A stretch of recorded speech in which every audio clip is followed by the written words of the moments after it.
We're going to show you how to set a timer on your Android device. Whether you need to time your cooking, workouts, or any other activity, setting a timer on your Android phone is quick and easy. Before we start, please remember to like the video and share it. Thank you a lot. Find and tap on the clock app icon on your Android device.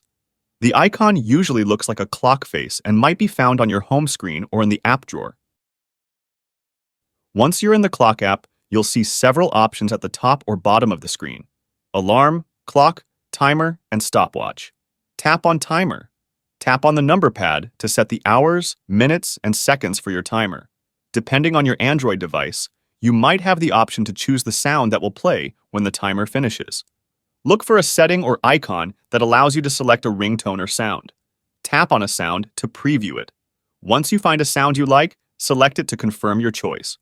After setting the duration and choosing a sound, if applicable, tap Start to begin the timer. You'll see the timer counting down on the screen. If you need to pause the timer, tap Pause. To resume, tap Resume. To cancel the timer entirely, tap Cancel or the stop icon. This will stop the timer and reset it to the previously set duration. You can also use Google Assistant to set a timer hands-free.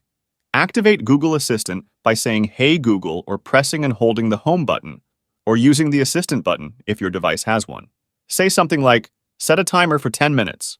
Google Assistant will confirm the timer and start it immediately.